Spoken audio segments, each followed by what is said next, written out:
In my last video looking at the entire career of The Undertaker, we left things off at the 2002 WWF Draft. The Undertaker had just defeated Ric Flair at WrestleMania 18, and the Nature Boy tried to put personal issues aside when he drafted The Undertaker to Raw. The Dead Man was Flair's very first pick for the red brand. The Undertaker was angry. Taker went to Vince McMahon's office, and Vince said that he would somehow make it up to The Undertaker. This is where today's video starts, as we take a look at The Undertaker's run with the Undisputed Championship.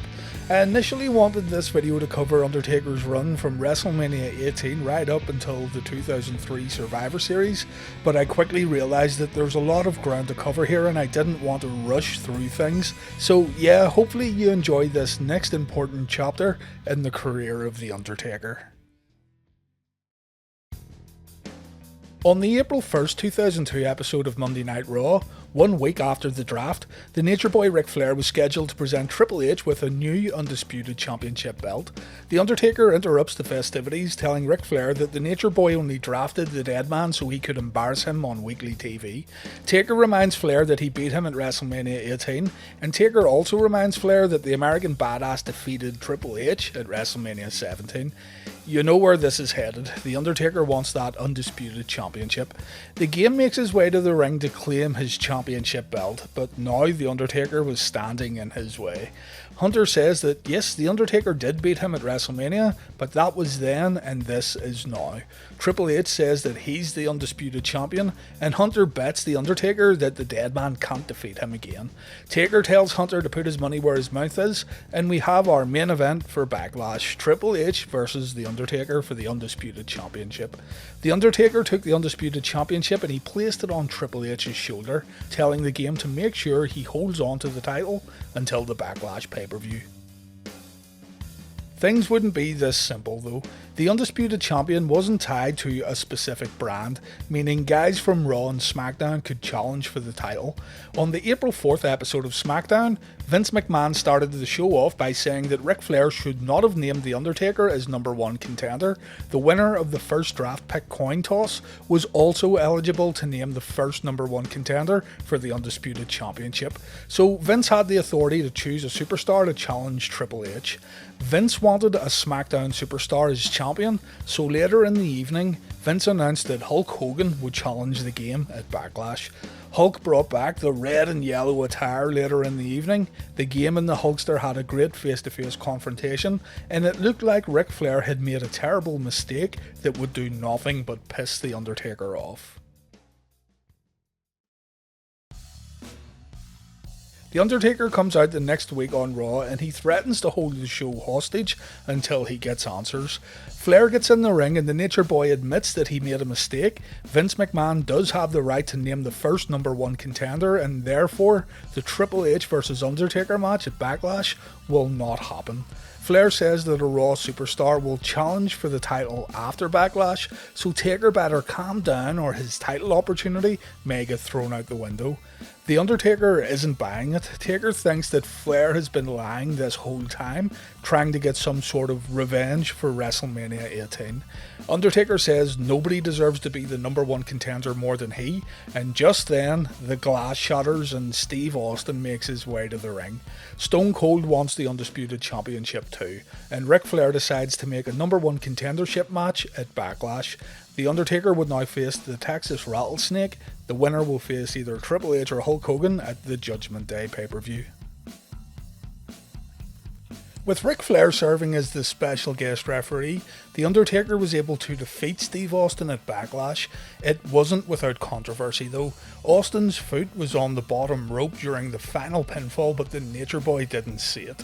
This match wasn't bad, but a lot of the bout was based around Ric Flair's officiating, so don't go into it expecting a wrestling clinic. Still, it was a fun match. Hulk Hogan became the new Undisputed Champion in the Backlash main event, thanks to interference from The Undertaker.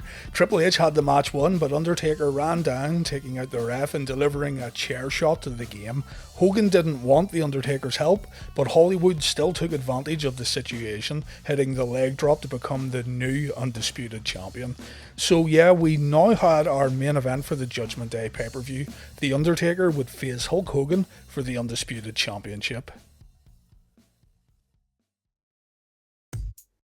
Those of you who have followed this Undertaker series from the very beginning would know that The Undertaker defeated Hulk Hogan way back at the 1991 Survivor Series to win his first ever WWF Championship. Shortly afterwards, Hulk Hogan regained the title at the This Tuesday in Texas show. Funnily enough, the title would then get vacated, allowing Ric Flair to pick up the gold at the 1992 Royal Rumble. So there was a little bit of history here that went back around 10 years. Could The Undertaker and Hulk Hogan recapture that old magic and bring older fans back to their childhood? If I'm honest, I didn't really think much of the Judgment Day main event. The build up to the match was fun though, with Hulk Hogan stealing The Undertaker's bike, something that eventually led to a botch when the bike wouldn't start up on Raw, and Taker tying Hogan to the Hulkster's own motorbike and dragging him around the arena for a little while. That stuff was good. The match itself though, yeah, I think expectations weren't really kept in check, and we all expected a bit more. The WWE had banked a whole lot on Hulk Hogan since WrestleMania 18, and while the audience loved seeing the Hulkster back in a WWE ring, it was also evident that Hogan naturally wasn't the same performer he once was.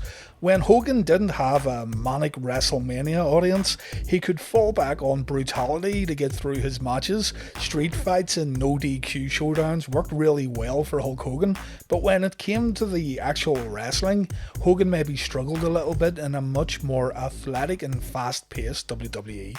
Undertaker vs Hogan at Judgment Day kinda plodded along, but anyway, Vince McMahon made an appearance at the end of the match, distracting Hogan and allowing The Undertaker to score the win. Taker was now the Undisputed Champion, and this big, intimidating bad guy was now back at the top of the WWE mountain.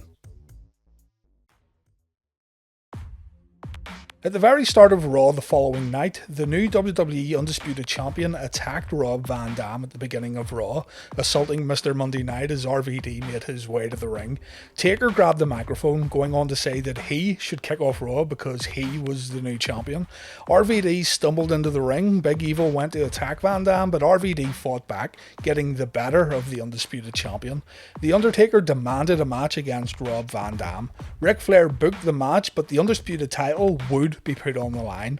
The Undertaker defended the gold then against RVD in the main event of this Raw, and you should definitely check this one out. It's a good TV match that had an interesting ending. In the closing moments of the match, RVD hits the Rolling Thunder and he goes for the pin. Taker gets his foot on the bottom rope, but the ref counts anyway. Rob Van Dam is announced as the new Undisputed Champion, and for a brief moment, we all thought that RVD was now the leader of the pack. Ric Flair shows up and he tells the ref that Taker's foot was on the rope, and the match is restarted. Taker hits the last ride and the belt is back in Big Evil's possession. Let's skip forward to the June 3rd episode of Raw, and Tommy Dreamer has been feeling sick all day. Tommy has been throwing up backstage, and on top of this, he has a match against The Undertaker. Tommy comes to the ring holding on to his bucket of vomit. Taker decides to pour the bucket's contents all over poor Tommy after the match, but Jeff Hardy surprises everyone by hitting The Undertaker from behind, knocking the dead man into Tommy and into Tommy's vomit. The Undertaker was pissed, and this started a feud between Jeff and Taker that would eventually help Undertaker turn back into a good guy. Before we get to the babyface turn though, The Undertaker would be defending his undisputed title against SmackDown's Triple H at the King of the Ring. Triple H and Hulk Hogan had co-won a battle royal on SmackDown to determine the #1 contender, resulting in a Backlash rematch between the Game and the Hulkster to see who would face The Undertaker at King of the Ring. Triple H got the victory, and so the Game would try to reclaim the Undisputed Championship in the King of the Ring main event. So The Undertaker was having two feuds going on. He would show up on SmackDown to carry on the Triple H angle, but over on Raw, his rivalry with Jeff Hardy would begin getting built up. Taker called out Jeff Hardy on the June 10th, 2002 episode of Raw. Matt Hardy caused a distraction that eventually led to the Hardy Boys completely destroying the Dead Man with a ladder. Jim Ross said on commentary that the Hardy Boys had a death wish, and you best believe that The Undertaker would try to get some revenge. Jeff Hardy was booked into a match against Raven the following week on Raw, and The Undertaker decided he would rather intimidate Jeff instead of launching an attack, keeping an eye on Jeff's match from the entranceway. Later on, Taker had an opportunity to get a little payback when he wrestled Matt Hardy in a non-title match. Brother Jeff tried to interfere, but Raven showed up to even the odds. Taker won the match with the last ride, and Raven helped The Undertaker by handcuffing Jeff Hardy to the top rope. The Dead Man completely annihilated Jeff while Brother Matt was forced to look on. I remember watching this and thinking that Raven may actually be getting a chance to associate himself with The Undertaker on upcoming WWE shows, but nothing more came of it. Maybe this was a wasted opportunity here. At the King of the Ring show, Triple H and The Undertaker squared off in another decent main event match. This one has been overshadowed by the men's WrestleMania encounters over the years, and while I do think the Triple H vs Undertaker WrestleMania showdowns were the best matches the two men ever put on, this one here was still pretty decent. What kills it a little though is the lack of crowd noise. Before getting to the match though, something you may have noticed during this video is that the booking of the Undisputed Champion here in 2002 was quite messy and a little unrefined. The WWE were just getting used to the whole brand split, and with the Undisputed Champion appearing on both shows, the WWE kinda struggled at first with making their main event picture coherent and streamlined. The Undisputed title was a great idea, having one champion travelling to both shows was also a great idea, but the WWE's creative team were all over the place when it came to setting up storylines based around the championship. Watching this all back makes you realise why Raw and Smackdown would soon have their own exclusive champions. It makes a tremendous amount of sense when you go back and you see how badly the title was booked around this time. Don't get me wrong either, I do like the idea of having just one champion, and I wish the WWE would try this approach again in modern times, but the creative around the championship needs to be on point. It wasn't on point back here in 2002, so I seriously doubt the WWE could manage it 18 years later.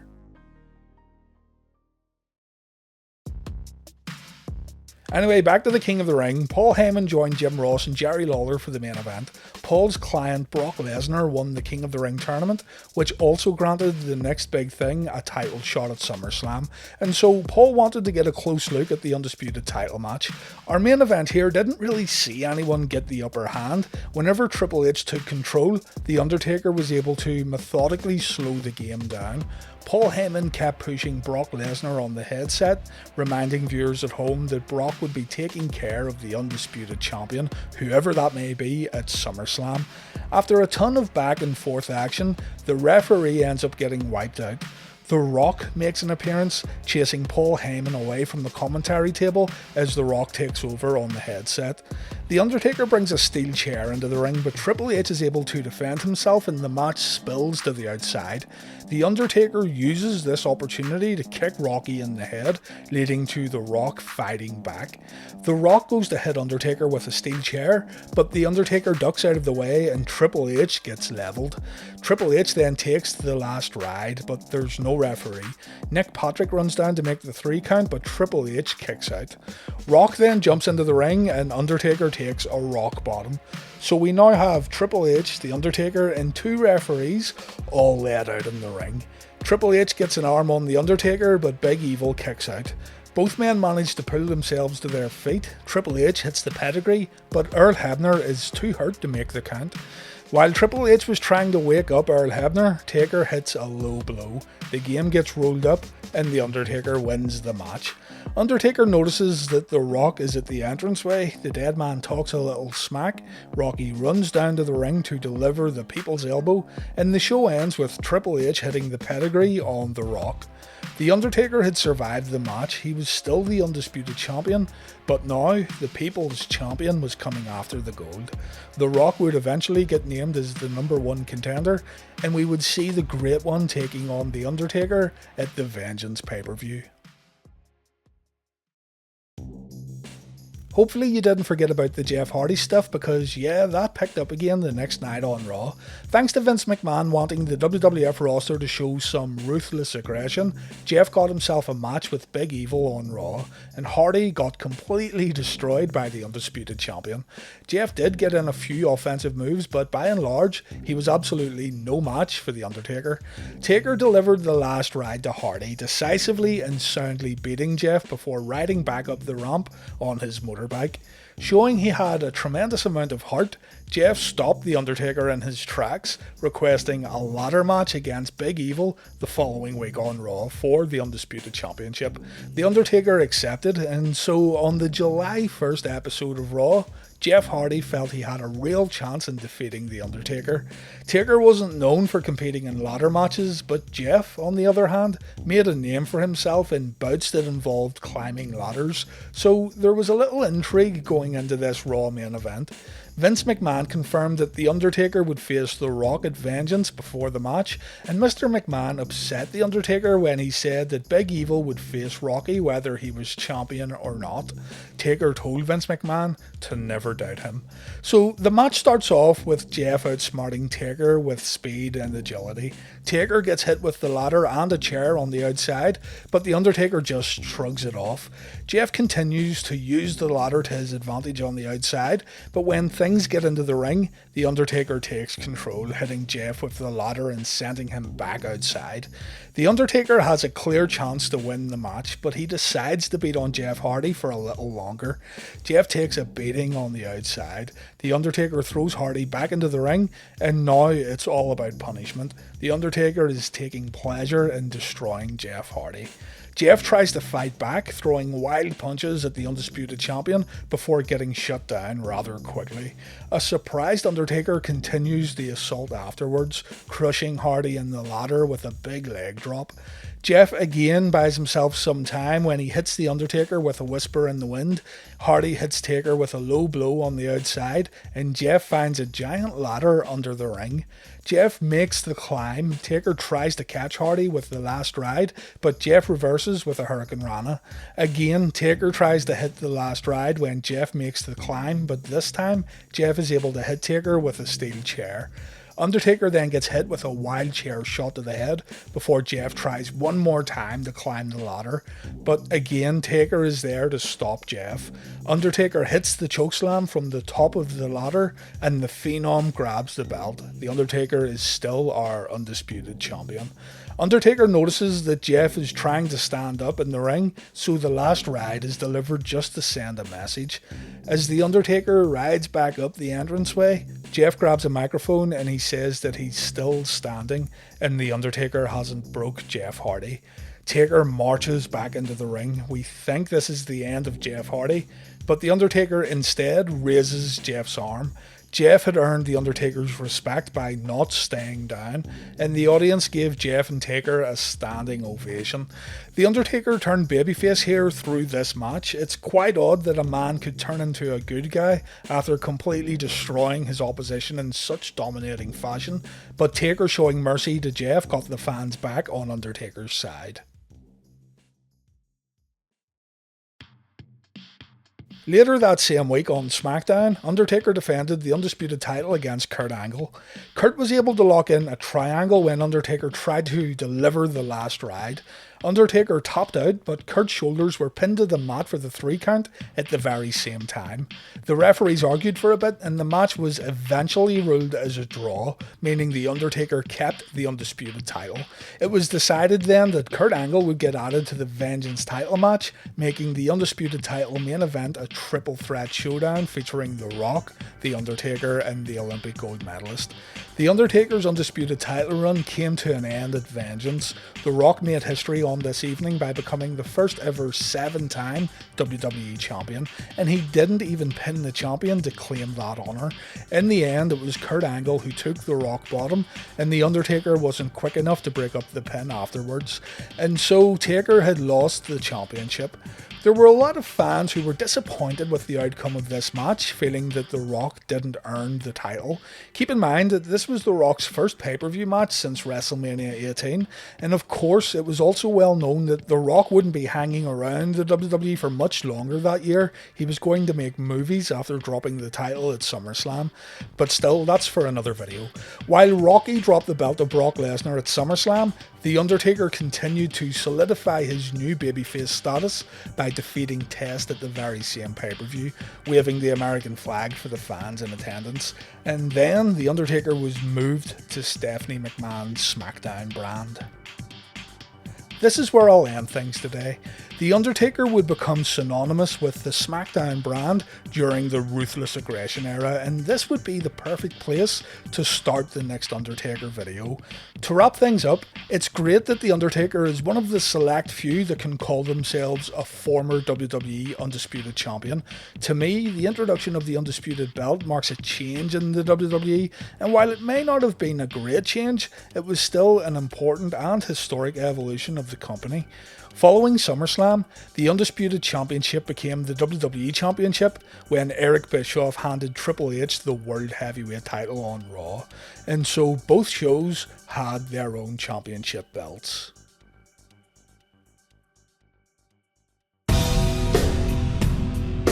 Thanks for watching this video, guys. Wrestling Bios is partly funded by channel supporters over on Patreon. If you'd like to join me and help me secure the future of this very channel, then please check the link in the video description and sign up over on Patreon. You'll get some nice bonuses and perks for joining up, including ad-free videos, bonus content, and all that good stuff. Two people who joined up as Wrestling Bios Hall of Famers are Thomas and Bruzzy. When he's not watching Wrestling Bios, Bruzzy is streaming over on Twitch. Check him out and say that Wrestling Bios sent you. A huge thank you to Thomas, Bruzzy, and everyone else on Patreon, helping me make sure Wrestling Bios can continue through whatever YouTube throws at us. Take care, and I'll see you all soon. Dead man walking.